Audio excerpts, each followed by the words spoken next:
you compare Libya today and just make a comparison, for example, 2-3 months ago, what would you say are the major changes that has occurred, and what is the situation today? There has been major changes, of course. It's a country that's come out of a very dramatic period with huge losses of life, a lot of suffering, a country that comes out also of a regime that was there for 4 decades and that was keeping a lot of pressure on its population. And so a lot of things that were there before are not there today.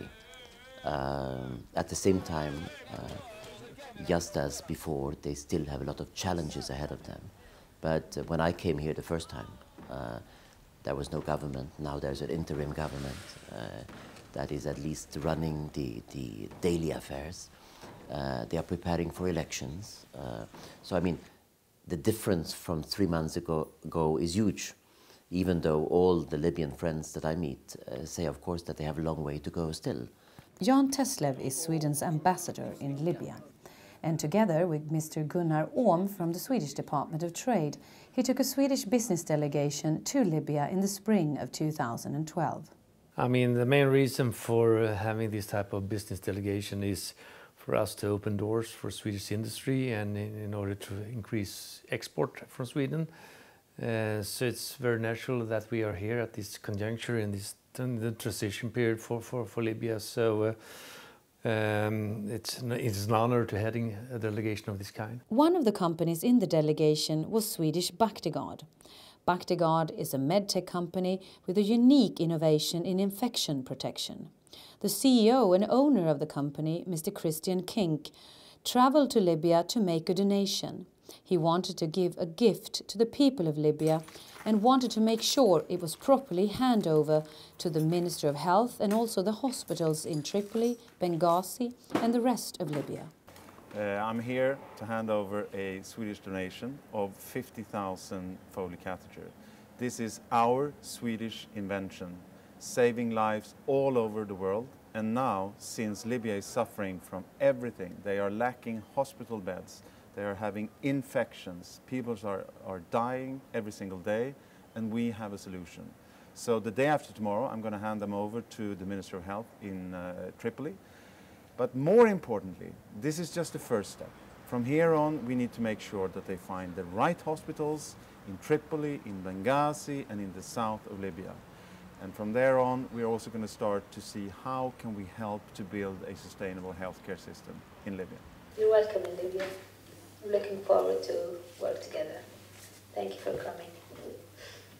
Your Excellency, it's really a big day for us today. We have been following your process, your evolution over the past half a year, and it's been extremely frustrating for us to sit on the side and we could do nothing. We saw that you were struggling.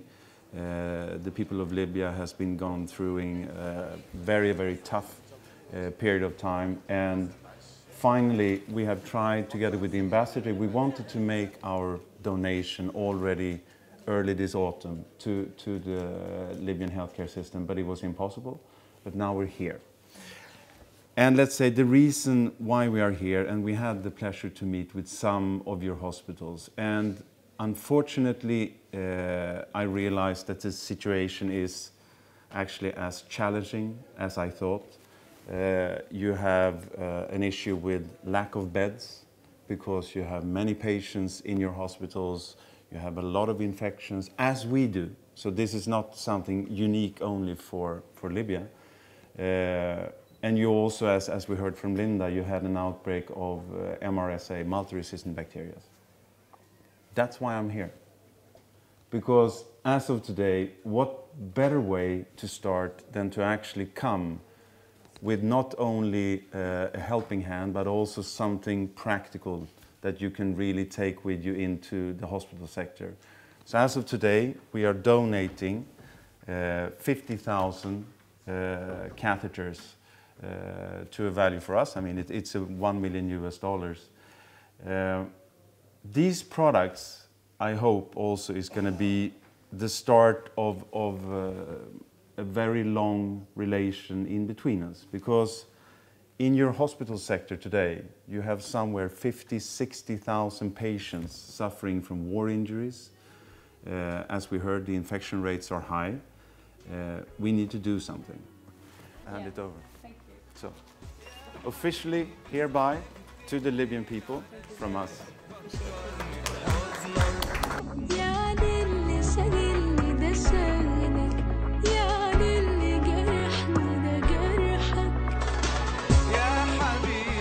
The donation here that was presented tonight, how do you think the reactions were? It will be positive. It will be positive reaction because we need it. We are, after the revolution, there is nothing in the warehouse, to be honest with you. So we need like this instrument. It is the new. It is the technology is used. It is the new. It will be help the people here because we are traditional.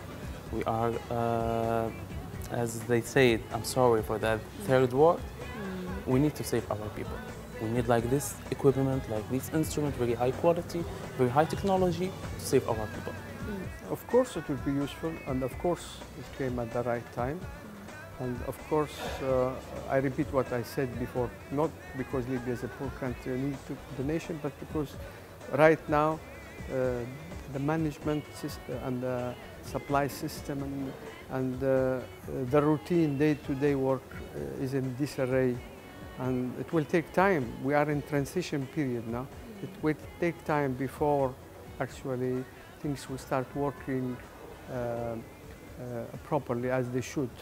And certainly things like what Bactiguard did, it will help a lot. And it came at the right time. Where we're standing now, Christian, this has been the home of Gaddafi for many, many years. And now, as we can see, the revolution has occurred, there's been a war. And when you were watching this happening in Sweden on television, what were your thoughts? I was actually quite angry. I was frustrated. It's with very mixed emotions that I'm standing here today. I mean, this is where it all started. This is actually where the whole revolution started. And to this date, some 50,000 to 60,000 patients with war injuries are still suffering from one man, having started here.